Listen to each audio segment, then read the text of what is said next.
Bonjour à tous et bienvenue dans ce nouveau numéro de Solo avec Sulo. Aujourd'hui, j'ai l'honneur de recevoir l'un des humoristes que je kiffe le plus, c'est Patson.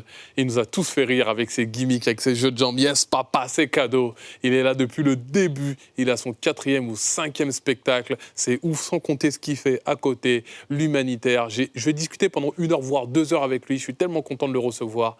Solo avec Sulo avec Patson, c'est parti.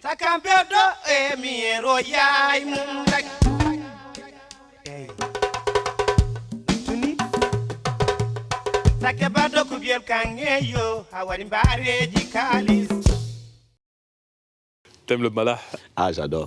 Comment tu vas, Patson? Ça va, merci. La pêche? Ça va, ouais. Comme il faut, je suis très honoré. Je t'aime pas vraiment check. Je peux te check vraiment comme un frérot. Comme mon tonton, voilà. T'es mon tonton, moi. Voilà. T'es mon tonton. Dis pas tonton parce que je suis aussi vieux. Ils vont me demander des mandats au bled. Comment tu te portes? Ça va, merci. Merci pour l'invitation. Merci pour tous ceux qui regardent l'émission. Très honoré de te recevoir. On est là pour parler de ton dernier spectacle. Ouais. Patson, dans Dr Patson, rirothérapeute. Je soigne maintenant. Tu soignes? Depuis le début, je soignais, mais là, je n'avais pas encore le diplôme.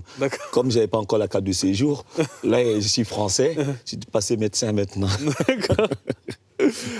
Tu définis tu définis la rirothérapie et une discipline de la médecine qui consiste à guérir de la morosité ambiante par le rire. Tu peux nous expliquer un petit peu? Des théoriciens qui ont travaillé sur le rire, en parlant de Henri Bergson, qui ont travaillé sur le rire. Le rire soigne. Le rire soigne, ça permet d'évacuer des stress, pas mal de choses.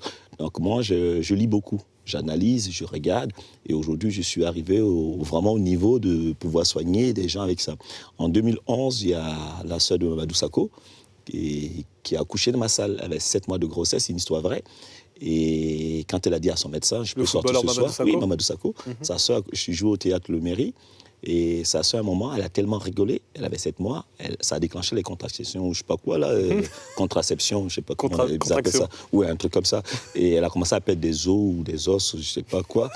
Et elle a commencé à coucher dans ma salle, et elle a accouché. Donc après ça m'a donné l'idée de chercher un peu plus. Je suis quelqu'un, j'aime beaucoup lire, et j'ai trouvé qu'on peut soigner par le rire. Et là, je suis en train de monter un cabinet où les gens viennent, je consulte comme quand ils allaient chez le gynécologue ou chez... Tu dis que ton objectif, c'est que tes consultations soient remboursées par la Sécu. Oui, puisque je suis médecin quand même, même si je n'ai pas fait la faculté de... Mais moi, j'ai une question. Le rire te soigne d'abord toi ou les gens? Parce que tu te soignes toi-même. Non, moi, je suis déjà fou. Le rire ne soigne pas le fou. Moi, je suis fou. Moi, je parle là, l'énergie, voilà, ça ne peut pas me soigner. Il y a des médecins qui sont enrhumés, mais qui soignent le rhume. Voilà, il y a des médecins qui ont des soucis de santé, mais ils soignent les autres. Donc moi, je ne me soigne plus. Je ne soigne plus tous les autres, je pense plus aux autres. Mais c'est vrai que quand je suis sur scène, je m'amuse, je prends du plaisir à jouer. Et voilà. Ton producteur dit que tu es un drogué de la scène, Patson. Il te définit comme le Johnny Hallyday de la scène. Tu ne peux pas quitter la scène. Il faut que tu joues tout le temps. Et quand je regarde la longévité de ta carrière, tu t'es pas arrêté. Il n'y a pas eu de pause. Non. Je suis celui qui joue le plus. Même si on t'entend, on peut le dire, on t'entend un peu moins, mais tu n'as pas cessé de jouer. Je joue tout le temps. Quand je suis à la maison, je m'ennuie. Je m'ennuie. Ouais, c'est l'ennui. Ouais. Quand je suis à la maison, je m'ennuie.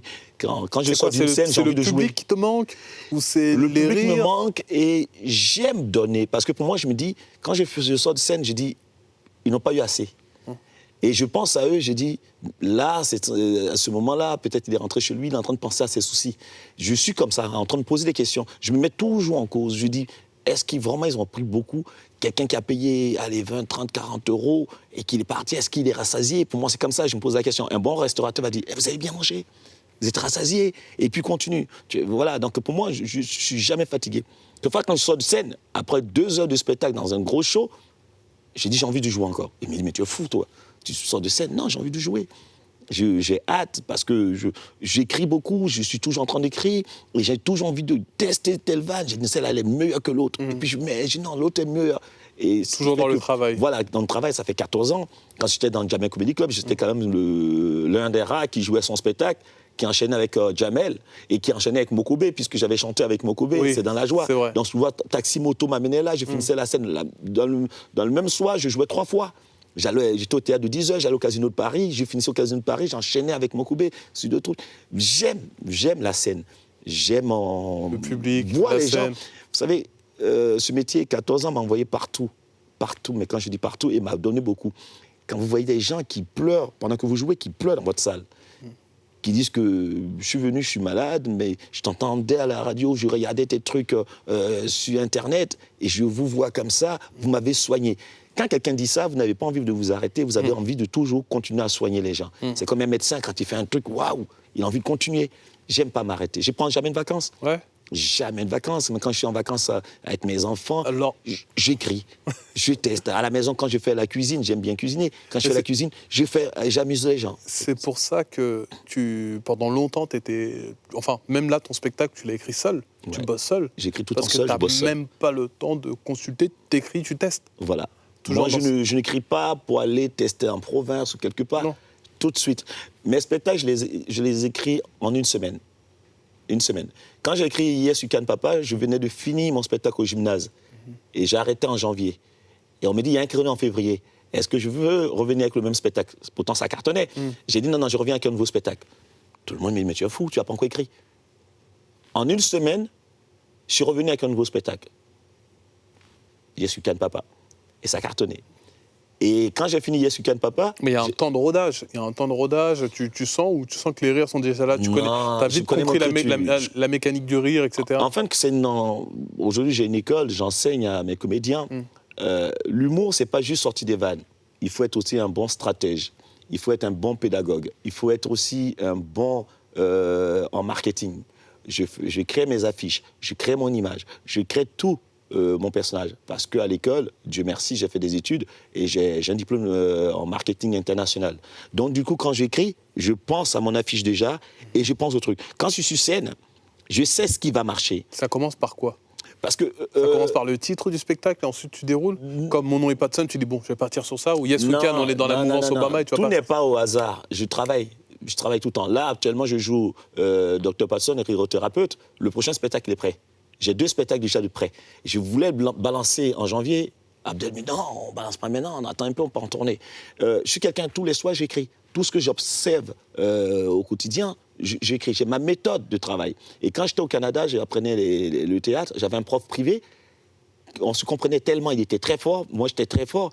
Et il me disait ça.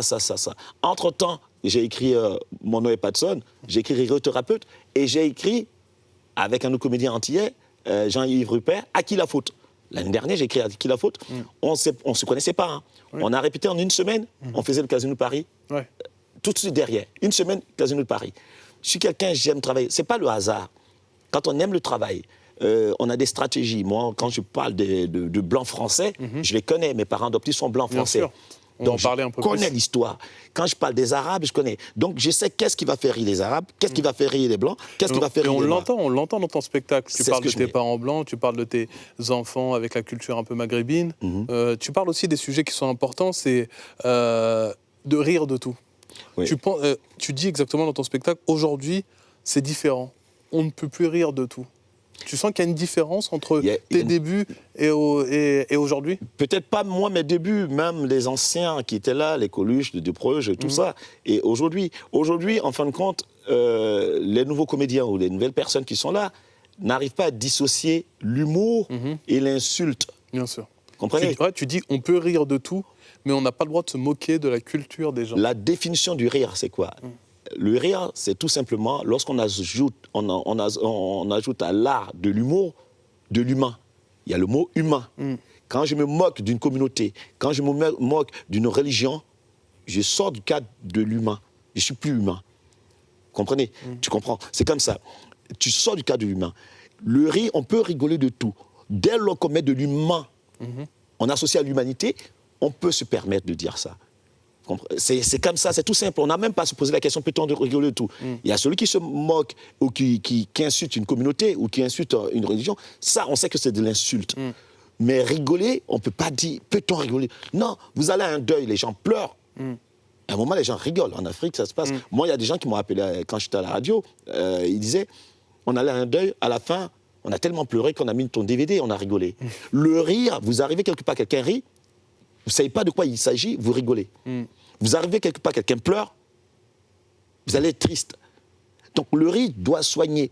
Et quelque chose qui soigne, on ne se pose pas de questions. Moi, je dis, on peut rigoler du tout. Quand j'ai commencé à l'époque, avant le Jamaica Comedy Club, il y a les jeunes juifs de France qui venaient à mes spectacles, j'allais les voir, je continue de les côtoyer. Et quand j'écrivais, j'ai dit, attention, là, je commence l'humour, j'écris pour ma communauté. La base, mon sous-bassement, c'est ma communauté d'abord.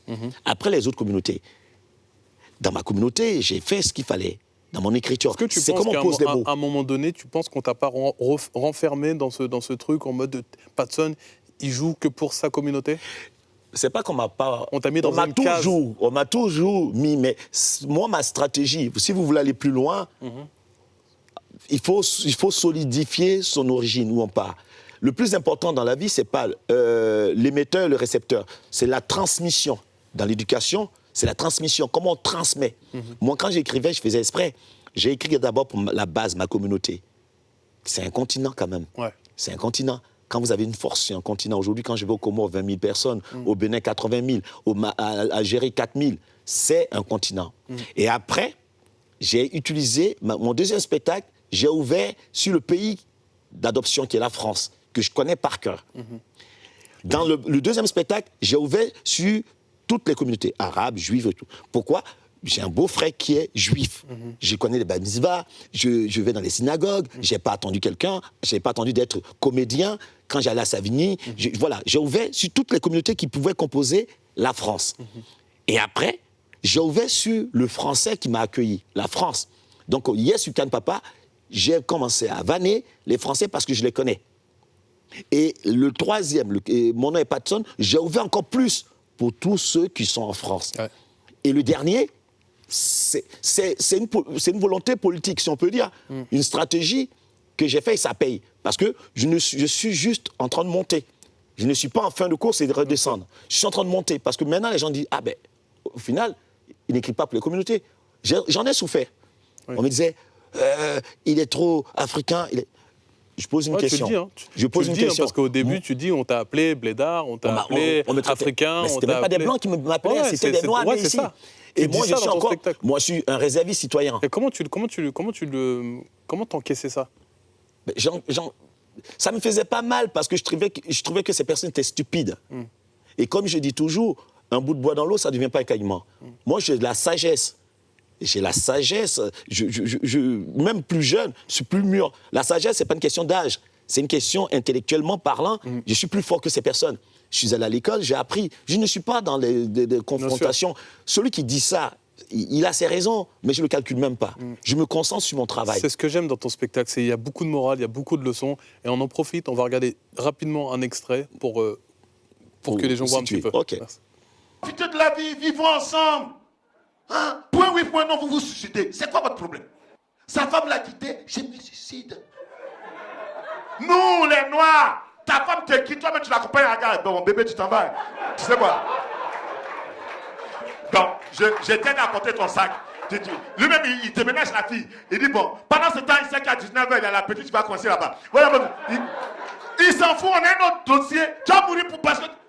Le noir, tu vois, il a divorcé puis il s'est tué. Non, c'est pas un noir. C'est pas un noir. C'est pas un noir. Il a mis un drap sur lui. Regarde bien, c'est pas un noir. Moi, ce que j'aime dans tes spectacles, c'est toujours la comparaison entre les communautés et toujours le mot vivre ensemble qui revient souvent. Ben, le monde est fait de métissage. Tout à l'heure, quand tu me disais, est-ce que j'en ai souffert? Moi, indirectement, mes enfants, les gens qui me connaissent, quand vous avez une attachée de presse qui vous dit « Je pense que vous venez d'arriver d'Afrique », je suis en France, j'ai fait le collège, j'ai fait le lycée, j'ai fait CAP, BEP, j'ai été l'un des délégués de tous les lycées de France au temps de M. Jacques Lang, j'ai été reçu par M. Raffarin, Ayomari, et j'ai été reçu par M. Chirac, j'ai des photos, voilà, j'ai été reçu par des personnalités, des hommes politiques de ce pays, que moi, je participais au projet dans des banlieues, j'ai fait des choses. Et on vous dit, vous venez d'arriver. je suis encore plus blanc que ceux qui me traitaient de bléda, qui sont nés ici parce qu'ils sont noirs, ils sont nés ici. Et un bout de bois dans l'eau, ça ne devient pas un caïman. Moi, je suis africain d'origine, mais chez moi à la maison, mes parents d'adoption sont blancs, des vrais Français. Moi, je connais la campagne. Quand on me dit le gâteau de Pithiviers, les gens ne savent pas ce que c'est. Je sais ce que c'est que le gâteau de Pithiviers. Je sais ce que c'est que conduire un tracteur, aller chercher des betteraves, que faire du cidre en Bretagne. Je me suis impliqué, ce pays, j'aime. Donc, quand on me dit, ouais, c'est le plus bléda du Jamaica Comedy Club ou mon chant, je ne les calcule pas parce qu'ils ne connaissent même pas la France. Moi, vous me donnez un coin de la France, je vais vous dire quelle est la grande ville qui est là et qu'est-ce qu'on récolte là-bas. Vous me parlez de vin, je connais. Vous me parlez de cuisine française, je connais. Et tout ça, tu t'en sers pour transformer ça en blague, transformer ça en rire. C'est pour ça que tu arrives à bien comparer. Tu arrives à faire... Regardez, là, c'est le sujet, c'était... les Blancs. Le divorce, oui, etc. les divorces. Mais pourquoi? Parce que je suis, parmi tous ces comédiens, je respecte, hein, je suis peut-être l'un des rares qui est capable de parler du blanc parce que je vis avec des blancs, qui est capable de parler des arabes parce que mes enfants sont arabes, qui est capable de parler de juifs, je connais leur tradition parce que j'ai eu des amis et j'ai un beau-frère. Je suis capable de parler des communautés, je sais. Je suis noir, je peux. Ouais, tu parles de ce que tu donc sais. je parle de tout le monde, mais en aucun moment ou en aucun cas, j'insulte. Quand je donne des cours dans les banlieues, vous avez toutes les communautés. Et pour moi, je pense que le monde est composé de communautés. Il faut accepter de dire le mot communauté. Vivre en communauté, on peut vivre en communauté, mais on ne peut pas exclure les autres. Moi, je n'ai pas de religion. Je respecte tous ceux qui ont leur religion. J'ai une croyance. J'ai une croyance, je n'ai pas de religion. Je ne force personne à me suivre. Moi, je pense que quand dans mon spectacle, on sort d'un spectacle, qu'on a payé de l'argent, même 1 euro, on respecte son public, on ne peut pas venir dans un spectacle et quand on part, on ne retient rien. C'est la transmission. Quand on vient dans mon spectacle, on apprend quelque chose. On peut dire Patson, j'aime pas son type d'humour, mais on ne peut pas dire Patson n'est pas un bon comédien. J'ai appris. Donc je demande aux jeunes comédiens aujourd'hui, allez-y à l'école. Mais tu dis qu'aujourd'hui, tu dis que les jeunes aujourd'hui ont la flemme d'apprendre. Ils font des vidéos sur Internet et ils se disent comédiens. C'est un métier, la comédie. Ils peuvent faire des vidéos, c'est une mode. Mais on est en train de tuer l'art, la culture française. Le cinéma français était au sommet. Pour une population de 60 millions d'habitants, est-ce que les jeunes aujourd'hui savent ce que c'est que le siècle des Lumières, la révolution industrielle? Qui le lisent, ça? Le cinéma, les caméras, la technique, la régie, ça veut dire quoi? Un comédien ne peut pas juste écrire un texte et se réciter. Il faut savoir ce que c'est qu'un régisseur. Un ingénieur son, qu'est-ce qu'il fait derrière? Moi, je fais mes réglages micro. Quand on fait les balances, c'est pas juste à dire 1, 2, 1, 2, 1, 2, c'est bon. Les retours, c'est quoi le retour? C'est un métier. Si on n'apprend pas aujourd'hui que tu fais le buzz, que tu montes, et demain, la culture, on tue la culture française. Et cette culture française, je la défends. Pourquoi? Parce que cette culture française, elle est mariée à ma culture de base qui est en Afrique. Donc moi, je suis pour que le français reste. Aujourd'hui, on parle du français en Afrique, mais quand on arrive ici, on se fout de nous. Ah, mais tu ne prononces pas les R. Mais moi, je demande aux Français de source qui me disent ça. Est-ce que je parle le Wolof? Non. J'ai un avantage sur toi. Je comprends le Wolof, je parle ma langue maternelle et en plus, je parle le français. Donc, tu as un problème. Aujourd'hui, j'enseigne quand on vient dans mon spectacle. On apprend des choses. Je mets de la musique de chez moi et je dis, voilà comment chez nous est. Pour le blanc français qui n'est jamais sorti de la France, quand il vient chez moi, il apprend une autre culture, il apprend à me connaître. Et quand tu apprends à me connaître et que j'apprends à te connaître, ça désamorce des conflits. Vous savez que le racisme, c'est l'ignorance. Ouais, c'est l'ignorance. Quelqu'un qui ne sait même pas où... Souvent, on me dit, est-ce qu'en Afrique, il y a des voitures? On parle de transmission. L'ignorance, la transmission. Voilà, l'éducation. La base de la société aujourd'hui, si tout va mal, il n'y a plus d'éducation. Et c'est pour ça que tu as lancé un petit peu les jeunes, que tu as monté le Patson Family. Le Patson Family, tu peux nous raconter un petit peu le Patson Family, j'avais pris un défi et j'avais lancé dans des villes. On faisait tout ce qui est humour, danse, chant et autres, mais le savoir-vivre. Ce n'était pas juste pour former des comédiens, mais c'est que des jeunes vivent ensemble à un temps bien déterminé et monter un spectacle. Et ça a marché. On a fait Sarcelles, on a fait Creil, on a fait l'Aïle-les-Roses, on a fait Poissy, on a fait Évry, on a fait Épinay-sur-Seine. Il y avait combien de jeunes tu as réussi Au départ, des castings, j'avais 300, 400 jeunes. Ah ouais. Au final, je retenais 20.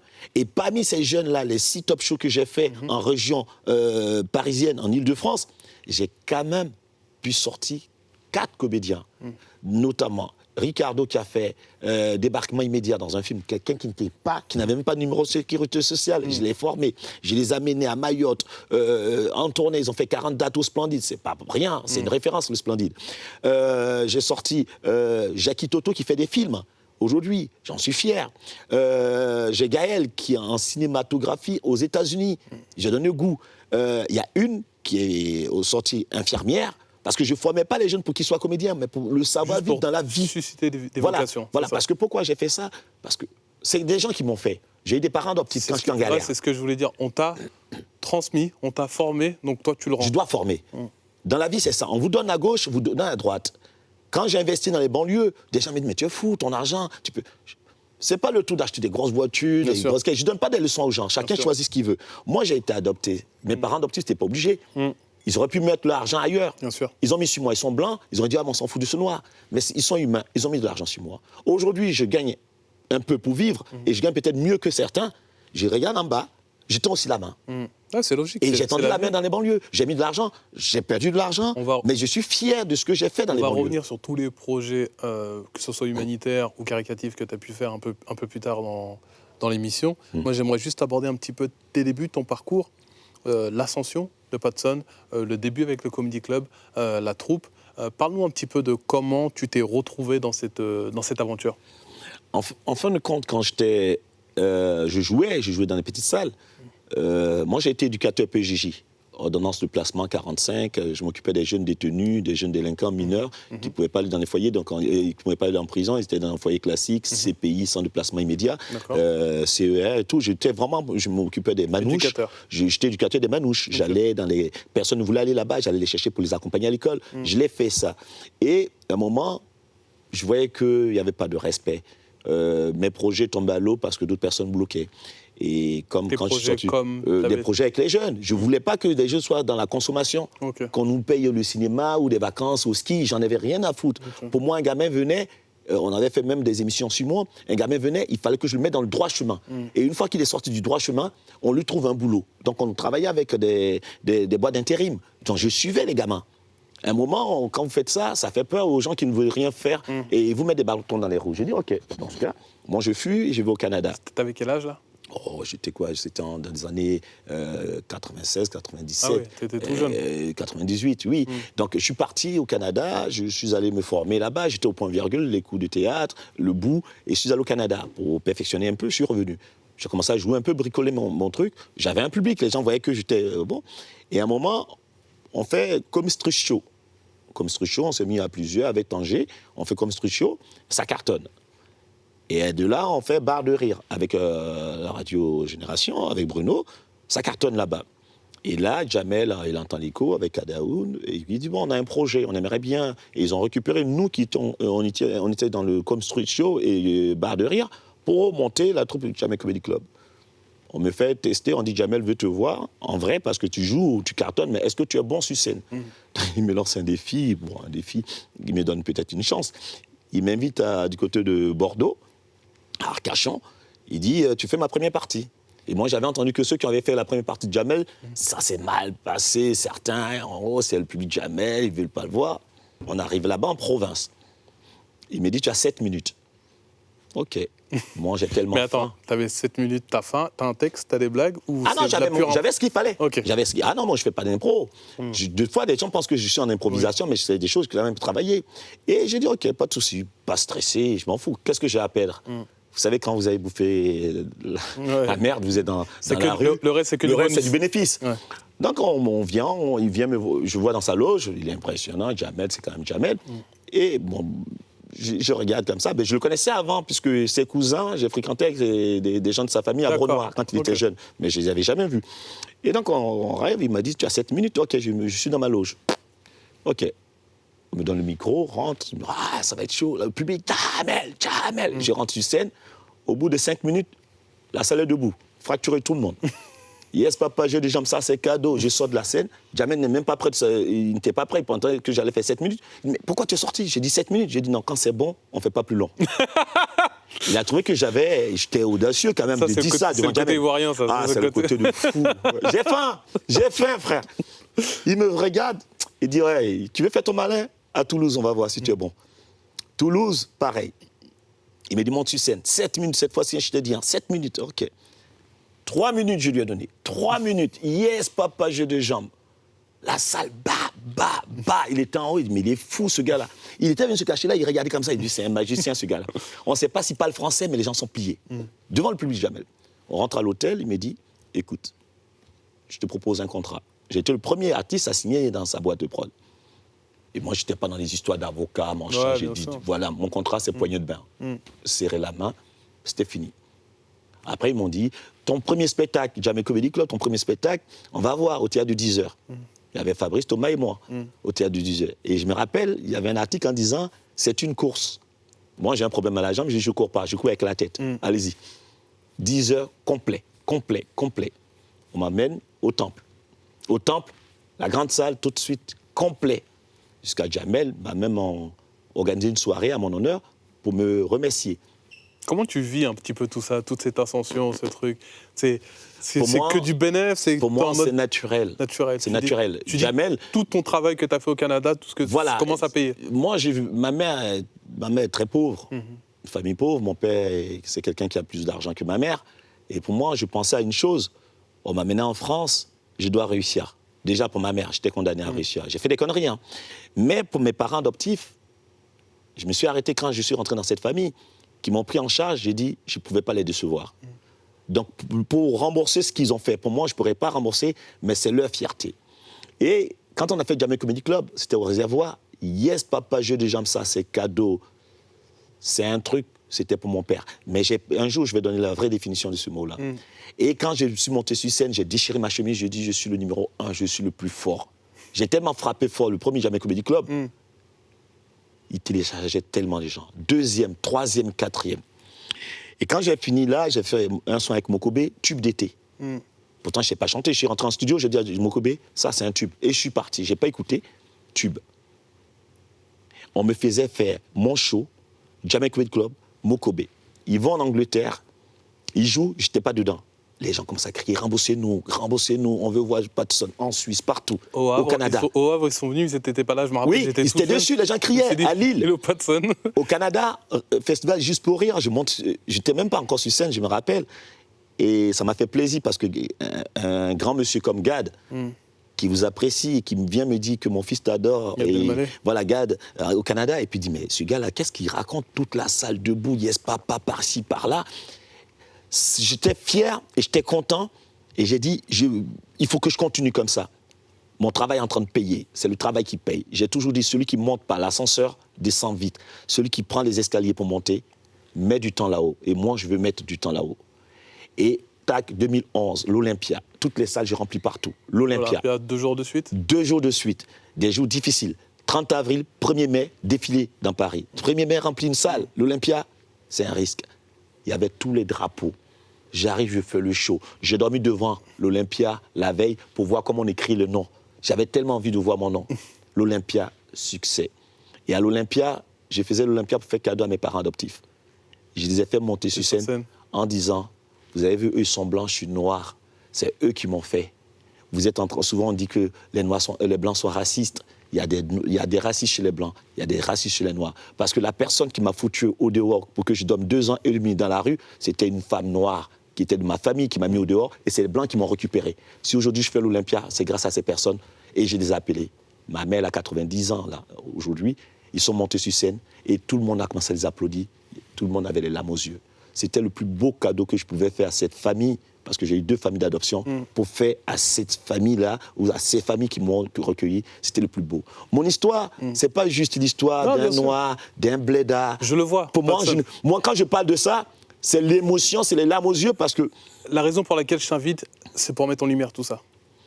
Parce que Patson, quand on dit Patson, c'est Yes Papa Cadeau, c'est Jamel Comedy Club, mais on ne sait pas ce qui le motive, on ne sait pas ce qui l'a amené, on ne sait pas d'où il sort cette motivation pour écrire autant de spectacles, être drogué à la scène ou vouloir faire plaisir à tes parents d'adoption. Moi, je ne savais pas tout ça. C'est la force, c'est que quand j'étais à la rue, je dormais à Bronois, je me lavais dans les piscines, à gauche, à droite. Et j'étais violent à l'école, et ma prof d'anglais, qui est devenue ma mère d'adoption, elle trouvait que j'étais intelligent, mais je venais pas à l'école. J'avais pas les moyens de payer la cantine, donc je mangeais pas à la cantine. Et chaque fois que j'allais voir une assistante sociale en disant mon cas, cette tante, cette cousine, allait dire c'est faux. Donc on m'a laissé 2 ans et demi dans la rue. Et quand vous avez passé des hivers durs à dormir sur un carton, je ne dis pas ça pour que les gens aient pitié de moi. Mais moi, je ne dis pas je suis un enfant de la rue, comme des gens qui dorment chez eux et puis pour exister, je suis un enfant de la rue. Je viens de la rue. 2 ans et demi en France, les gens disent mais c'est pas possible. Si. Et j'ai voulu réussir pour montrer aux gens que tant qu'on n'est pas mort, on peut s'en sortir encore. Vous avez la chance d'avoir des choses, saisissez vos chances. Des jeunes de banlieue, c'est pour ça que je m'attraque des jeunes de banlieue. Ne dis pas c'est fini. On me disait j'allais finir en tôle. Et ma propre maman, qui était en Côte d'Ivoire, on me disait que j'étais mort. Ma mère m'a vu en 2011. On m'a dit que j'étais mort, j'étais un drogué, j'étais un voyou. Je ne fume pas, je sais ce que je veux, j'ai mes enfants qui sont équilibrés, je suis dans le droit chemin. Ce qui me fait que je travaille et que je veux réussir pour aller encore plus loin, c'est pour donner espoir à ceux qui sont dehors que tant que tu respires encore, tu peux être où je suis. Je veux être un modèle. Aujourd'hui, on m'appelle le roi d'Afrique, un continent me porte. Je dis, j'ai pas encore fini. J'ai pas encore fini et je donne aux gens. Moi, mon maître à penser, c'est Coluche. Depuis tout petit, dans mes reportages, partout, je parle de Coluche. Parce que voilà un monsieur... Je t'invite à retourner le premier. Ah bon? Voilà, moi c'est... Je sais que t'es joyeux quand tu vois. Non, Coluche, non, je connaissais Sketch. J'ai eu la chance de connaître Personnam, sa femme. Elle est venue au Juste pour Rire à Nantes quand on a joué. J'ai vu un de ses fils qui est venu au réservoir. Moi, ce monsieur, c'est... J'aurais pu choisir... Pourquoi j'ai pas choisi un noir? J'ai choisi Coluche en premier. Après, je prends Jean-Michel Cancan. Partout. Quasiment dans tous tes spectacles, tu fais référence à Coluche. Non seulement artistiquement, il était fort, mais humainement. C'est ça que je retiens. Moi, l'artiste, en tant qu'artiste, je m'en fous. Mais un grand homme, oui, un grand homme, c'est les traces que tu poses. Moi, je suis un modèle pour cette société et je suis fier d'être français. Je défendrai la France tout le temps. Ceux qui crachent sur la France, moi, la France m'a donné. Et je défendrai mon continent et mon pays d'origine, la Côte d'Ivoire. Et je défends l'humain. Moi, je veux qu'on vive ensemble. Souvent, on me pose la question, que pense d'un tel, un tel? Je lui vais lui demander ce qu'il pense de moi. J'en ai rien à foutre, je ne fais pas de politique. Chez moi, à la maison, on n'allume même pas la télé pour parler de politique. Mon beau-frère, il est juif, il s'appelle Cohen Bakri David. Une grande famille juive.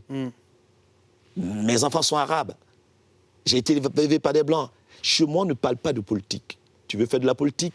Dégage. Tu veux qu'on parle rapidement, on parle rapidement de la télé? Pour toi, tu dis, dans ton spectacle, encore dernièrement, tu dis que la télé, c'est un peu un poison aujourd'hui. C'est aujourd'hui la télé, les chaînes d'infos en continu, c'est fait pour un peu désunir les gens. Mais parce qu'aujourd'hui, on cherche le buzz. Moi, la télé que j'aimais regarder, j'ai regardé la télé, j'ai regardé K2000, j'ai regardé des séries, j'ai regardé des vraies séries, j'ai regardé, quand on regardait H, où on regardait des choses, on s'amusait. Aujourd'hui, on regarde la télé pour trouver du buzz. Quoique, il y a des émissions qu'on peut s'amuser. Je ne dis pas que eux tous, mais je cite. Aujourd'hui, il faut être impoli, il faut insulter, il faut dénigrer l'autre. Le moteur est mauvais. Il n'y a pas d'éducation. Ouais, il faudra revenir... on a tous les techniques pour se parler, mais on ne parle plus. Aujourd'hui, c'est le buzz. Le buzz, ça veut dire quoi? C'est celui qui va insulter plus. Ouais. Et qu'est-ce qu'on laisse? Quelle transmission on laisse aux enfants? Moi, j'ai des enfants. Mais je ne comprends pas. Non, l'éducation, aujourd'hui, on dit, non, mais un, deux, trois, on dit, c'est la télé qui pourrit les enfants. C'est pas la télé qui pourrit les enfants. C'est nous qui faisons tout ce qui est contenu de télé. C'est nous qui regardons. C'est à nous de faire changer des choses quand ça ne va pas. Faut regarder. Aujourd'hui, on dénigre. Quand on parle des femmes, on a une manière de dénigrer les femmes. Moi, dans mes sketchs, vous voyez bien, 90% de mon public, c'est des femmes. Quand je dis dénigrer, je ne dis pas que je n'ai pas de problème avec des femmes. Hein. Bien sûr. Souvent, ici, une femme me fait quelque chose, je vais le dire. Je ne suis pas un surhomme. Mais je vais dire qu'aujourd'hui, avant, on respectait notre maman. Le papa, on s'en foutait un peu, on avait peur, mais on s'en foutait. Mais aujourd'hui, quand tu entends un gamin qui dit à sa mère, allez, va te faire foutre, excuse-moi, frère, on va où? Il y a des émissions qui diffusent ça. Oui, mais il y a des émissions. Est-ce que vous êtes d'accord que quand on regarde une émission où on dit il faut payer un médiateur pour venir parler à ton enfant? Et quand le médiateur arrive, je regarde ces émissions-là, je ne vais pas nommer, je regarde l'émission et que l'enfant dit devant le médiateur, ah, ferme ta gueule. Moi, j'étais éducateur. Tu dis ça, je te mets une bonne claque. Non, je suis à l'ancienne. On ne dit pas de maltraiter des enfants. Bien sûr. Mes enfants, je ne les tape pas. Moi, mes parents ils disent, je vais te mettre ta pendule à l'heure. Voilà. Mais ça a toujours existé même dans la tradition française, dans les campagnes. Le grand-père Moi, je connais la France. Le grand-père, c'est lui qui coupait le pain. Il posait, tu prenais ce que tu avais besoin. C'est le grand-père qui coupait la viande. Il te mettait dans ton assiette, tu avais intérêt à finir. Aujourd'hui, le gamin arrive, le pain sur la table, il coupe, il se sert, il mange, il va dans sa chambre. Personne à table. Et tout le monde respecte ça. Dans le bus, il est assis, les pieds sur l'autre jambe, personne ne parle. Qu'est-ce que les adultes vont faire? Ils vont filmer pour faire le buzz. Des gamins sont en train de taper un adulte, ils vont filmer pour faire le buzz. À un moment, il faut arrêter. On dit, oui, mais c'est leur génération. Non, c'est nous qui donnons. Aux États-Unis aujourd'hui, ils sont arrivés à un niveau, ils regrettent, ils sont en train de revoir le système éducatif. En France, on a un bon système, on est en train de tuer le système. Et on dit, non, on veut faire comme les États-Unis. Mais les gens, allez-y aux États-Unis, vous allez comprendre qu'ils sont pas mieux que nous. La France a tout, on est 60 millions d'habitants avec une population cosmopolite, avec tout, avec le savoir, on est en train de détruire un grand pays. Par quoi? Par le buzz. Pas le Par buzz, quoi? parce qu'on ne sait même pas ce que ça veut dire. En plus, c'est même pas en français. Buzz, c'est pas français.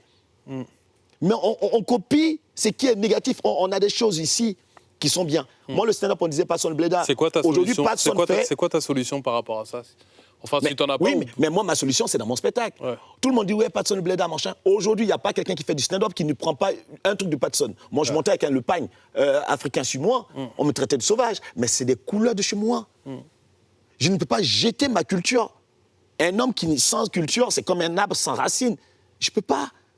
Quand on parle ça me ronge. Tout à l'heure, je disais que tu es comme un tonton pour moi, et depuis tout à l'heure, je t'écoute vraiment comme un tonton. Il n'y a pas que moi qui te considère comme un tonton ou comme un grand frère, même à l'époque du Comedy Club. Tiens, je te laisse retourner le portrait juste derrière. C'est qui encore? Oh, Amélos. Amel Chabi. C'est ma petite sœur. Voilà. Amélos. Je l'appelle Amélos. Ouais, elle me dit, hein, t'appelles tout le monde avec des los. Ouais. Toi, c'est toi qui as inventé ça. Noumos, Thomas, Voilà. Amélos. Oui, parce que dans le Jamaica Comedy Club. Parce que tu étais l'un des seuls, à l'époque du Comedy Club, à être papa. Ouais, j'étais papa. Donc, toi, tu étais cadré. Tu jouais, eux, ils étaient là en mode un peu tough, Oui, jeunes, ils étaient... Moi, j'ai travaillé pour nourrir ma famille. Exactement. Et Donc, puis, on n'avavait pas le même passé. Et à Mélos, je me rappelle, en voiture, je les prenais, ils faisaient mes premières parties, je leur donnais des conseils. Claudia Tagbo, eux tous. Ahmed, c'est encore l'une des seules avec qui tu es encore connecté aujourd'hui?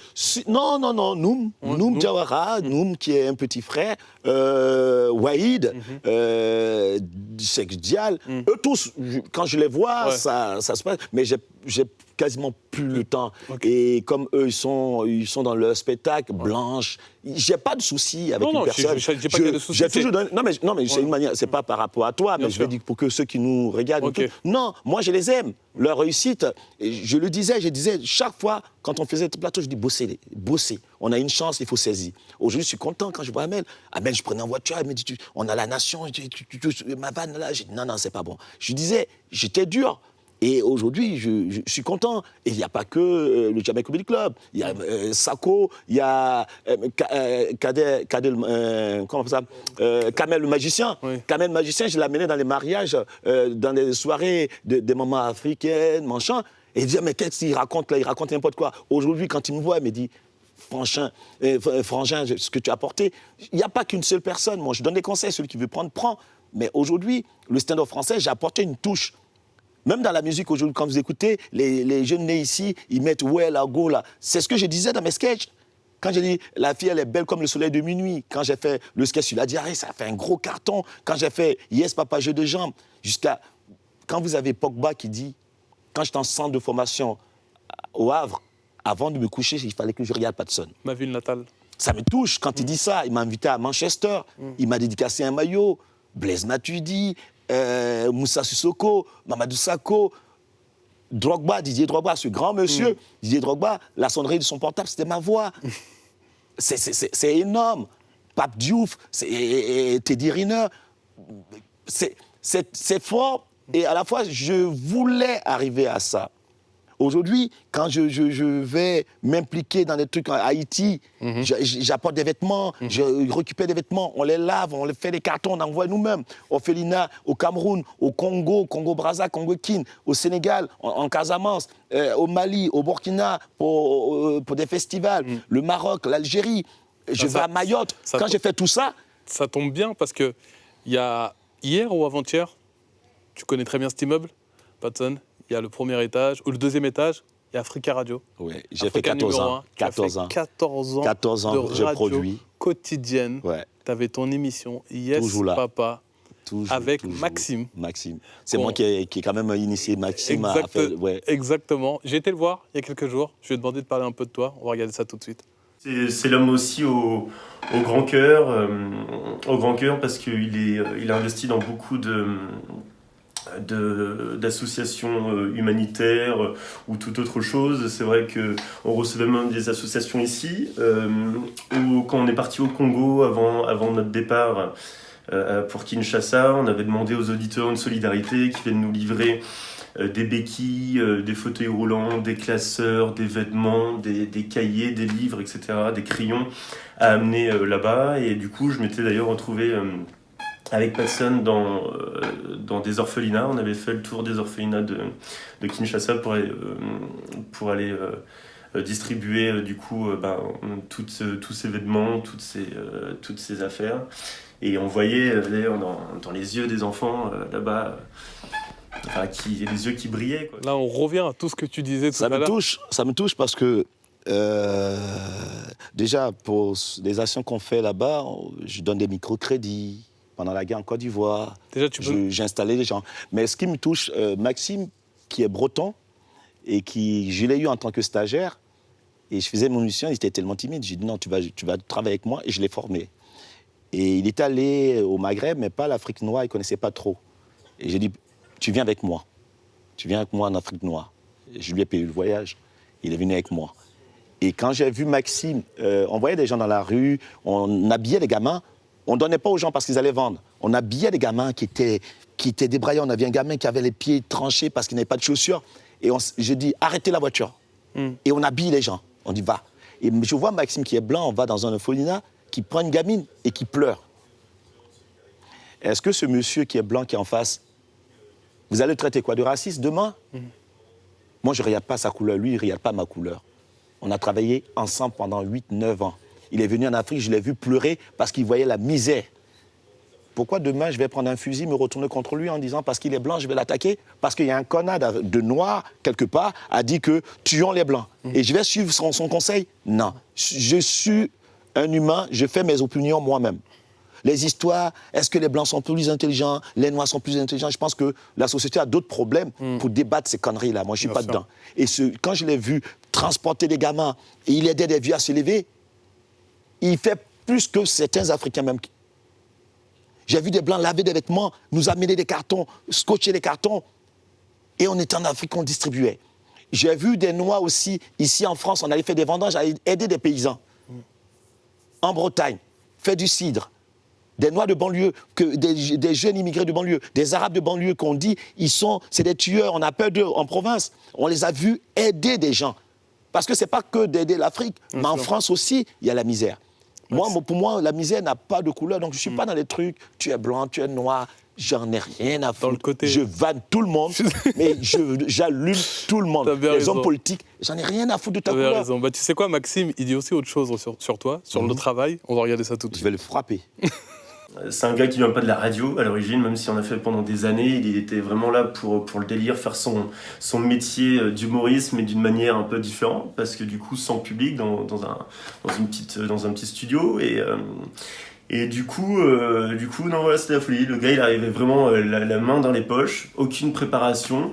Bon, moi, j'ai essayé de cadrer un petit peu ça avec un conducteur, des chroniques, des rendez-vous à des heures bien données. Mais c'était parfois très compliqué de faire en sorte que l'émission suit un cours normal. Avec Patson, c'était l'improvisation totale. Et c'est ce qui faisait la force de cette émission, je pense. C'est ce qui plaisait aussi aux auditrices, aux auditeurs. Il y a cette improvisation. Oui, parce que la vie, pour moi, je n'étais pas animateur, je n'ai pas commencé animateur, j'ai fini, j'ai eu tous les chanteurs, j'ai eu section d'assaut, j'ai eu tout le monde. Mais pour moi, je dis, la vie, on est cool.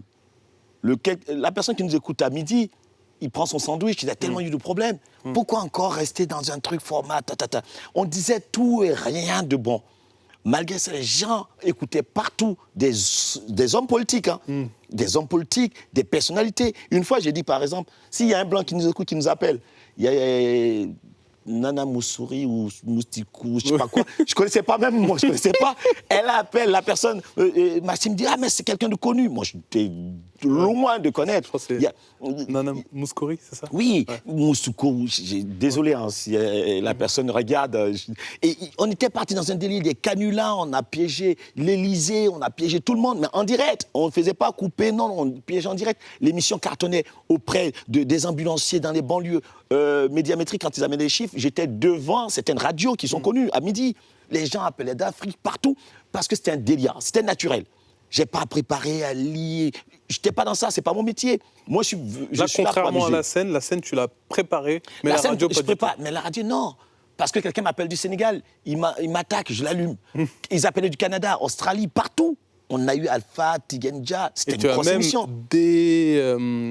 délocalisé ton émission Oui, au Congo. au Congo. Et tu as même reçu Papa Wemba. avant J'ai de reçu faire ça. Papa Wemba au Congo, il est venu, Orasson est venu me voir, j'ai eu Tikenja, vous avez des chefs d'État africains, le midi, tant qu'ils n'ont pas écouté, ils font rien, ils arrêtent tout.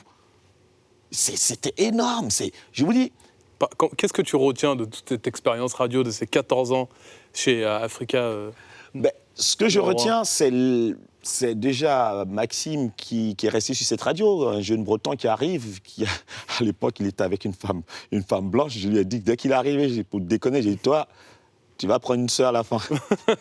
Au final, il a pris une sœur.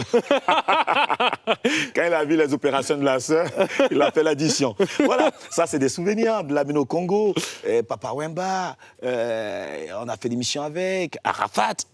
Mon jeune frère Arafat, qui m'adore parce que je reste, pour moi, il est vivant.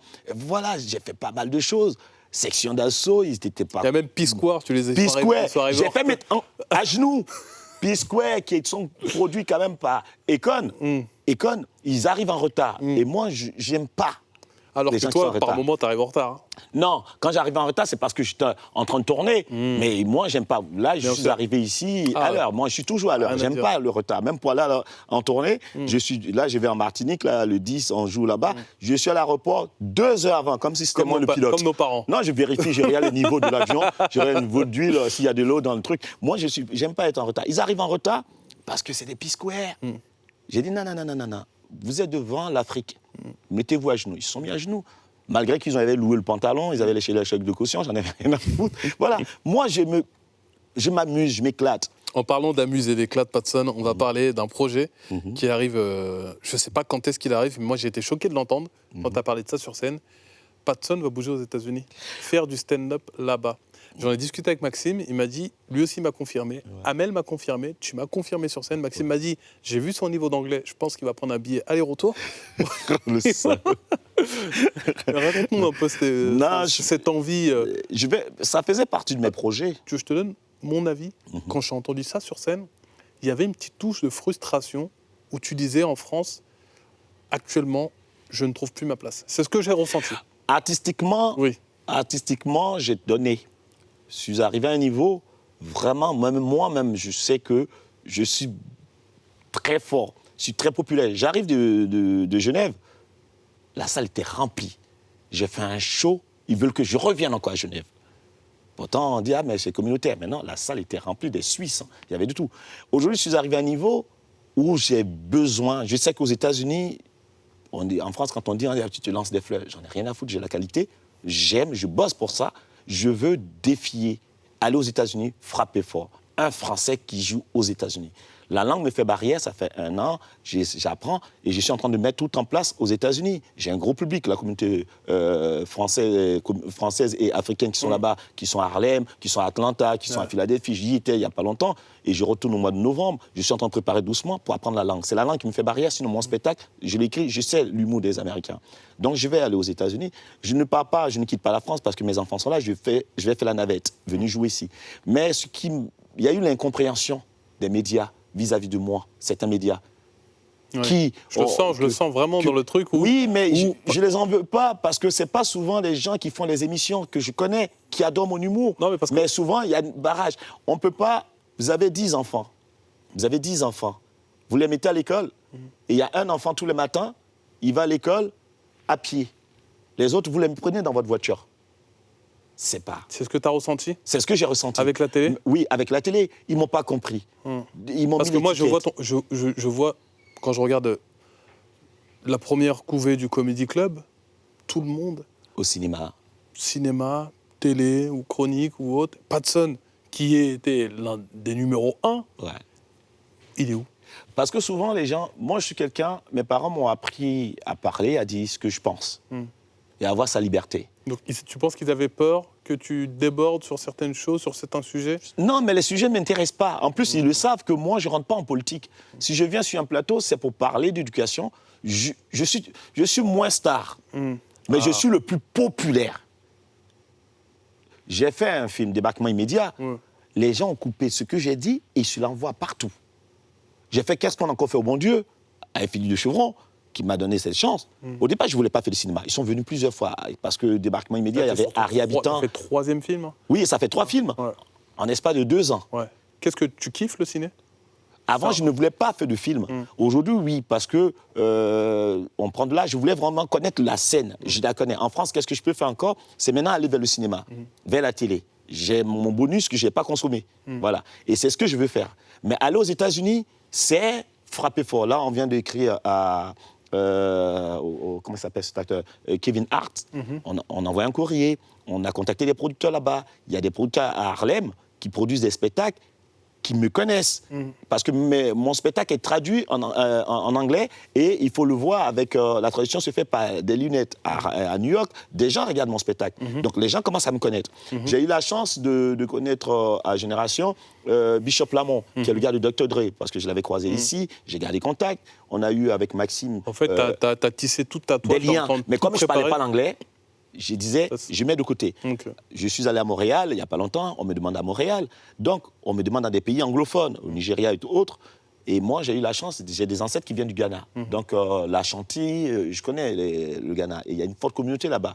Donc, je travaille avec des Ghanéens et j'ai mis ça en place. Aujourd'hui, je pense que le moment est arrivé que j'aille apprendre l'anglais et je joue. Le spectacle aux États-Unis, il est déjà prêt. Ok. Il est déjà prêt en On anglais, te ça a été on te traduit. souhaite de tout défoncer aux Maintenant, États-Unis. ici en France, autre ben, chose. je fais...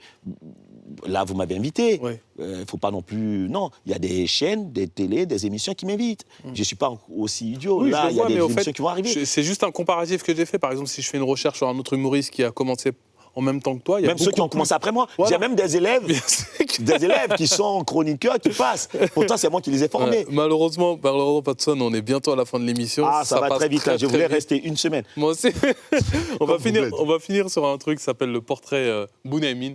C'est le portrait chinois marrant. Tu dois connaître sûrement cet humoriste, Oui, Bunyamin. ouais. C'est parti, on lance le générique.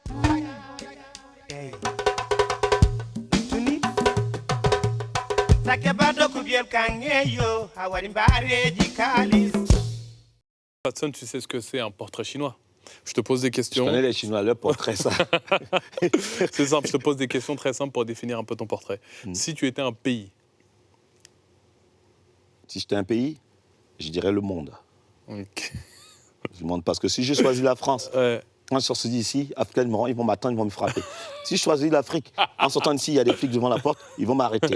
Ok. Donc le monde, pour ne pas vexer quelqu'un. Si tu étais une salle de spectacle, Une salle de spectacle, ah punaise, une toute petite salle, 2 personnes, cabine téléphonique. C'est quand j'ai commencé. Des petites salles, Ouais. ça t'apprend à bosser plus. Ouais. Dans les salles, déjà quand il y a du monde, c'est un acquis. Ouais, non. si y a tu pas- devais choisir entre l'un de tes spectacles, lequel tu choisirais? Tu dois en garder un. Un seul? Oui. Waouh. Je pense que le nouveau là, Ouais. c'est un missile. Dr Patson, rérothérapeute. Et si je vais choisir une salle, je vous dirais l'Apollo, parce que je vais jouer à l'Apollo, ça c'est sûr, Fort. certain. Fort. J'ai déjà l'Apollo L'Apollo à à République. Harlem. Je joue déjà. Apollo à République, c'est tous les vendredis, tous les samedis à Ok, 21h30. le vrai Apollo Théâtre. à C'est le Harlem. vrai aussi, Oui, mais oui. lui, c'est français. Bien sûr. Mais là-bas, Ah, en anglais, je vais mettre les missiles tout le temps. mythique, Yes, celui-là, papa, James j'ai des jambes, Brown, ça c'est etc. cadeau. Je suis allé voir, j'ai regardé, j'ai bien vu les coulisses. J'ai dit, ça, cette loge-là, ça sera ma loge. Comme au gymnase, j'ai dit, la loge que souhaite. je prends, ils m'ont donné la loge de Coluche. Voilà. Je te souhaite. Si tu étais une humoriste, Une, humoriste. En France ou dans le peu monde? importe. C'est Whoopi Whoopi Goldberg. Ouais. Elle a commencé tard, et cette dame, elle s'est battue, elle est là. Et sincèrement, elle a commencé, elle a dit l'âge de 50 ans, je ne sais pas quel l'âge, et c'est vraiment, ouais. Ok. Si tu devais retenir un souvenir dans ta carrière. Un souvenir, cette fille qui a couché dans ma salle, il y en a tellement, mais au moins j'ai donné naissance. Ok. Alors, on va terminer, Patson, on va terminer par la musique de ton spectacle, qui moi m'a touché beaucoup. C'est Le Temps, de DJ Kérosène. Exact. Car le second nom de Dieu, c'est le temps. Steven Saint-Eloi, si tu barades, tu as toutes les chances de t'en sortir. Le deuxième nom de Dieu, c'est le temps. Christian Petit Héros, c'est le temps. Petit à petit, forcément pour toi va sortir. Tu peux nous expliquer déjà pourquoi tu as choisi cette musique? DJ Kérosène, c'est quelqu'un qui, on est à l'aéroport, un jour il me voit, il me dit je te kiffe, j'adore ce que tu fais. Et il a eu un respect pour moi. Et 2 minutes après, quand il m'a dit ça, il avait des soucis au niveau de trucs à la douane, il devait régler un problème. Et puis je suis arrivé, je dis il est avec moi. Et les flics ont dit ah ouais, qu'est-ce qu'il est avec Patson, c'est bon. Et on est parti, on a gardé contact. Et j'ai même mis ce titre-là, ce morceau, et puis en plus le temps c'est important, c'est qu'il chante bien. Et j'ai compris son écriture, c'est même dans le film Qu'est-ce qu'on a encore fait au bon Dieu. Voilà, le temps c'est important. On ne prend pas le temps d'expliquer les choses, on ne prend pas le temps de vivre, on ne prend pas le temps de ceci, pourtant on a le temps. Je suis content d'avoir pris le temps et d'avoir discuté avec toi, Patson. En tout cas, avec le temps, tu auras du temps et l'émission cartonne. Merci beaucoup. Et j'adore ça. Merci à tous. Je remercie toutes les équipes de Click, mon réalisateur André Mourad, Anthony, Cyril. C'était Solo avec Sulo avec Patson. N'hésitez pas à revoir ça sur le site de MyCanal ou sur YouTube, etc. Je vous dis à bientôt. Au revoir.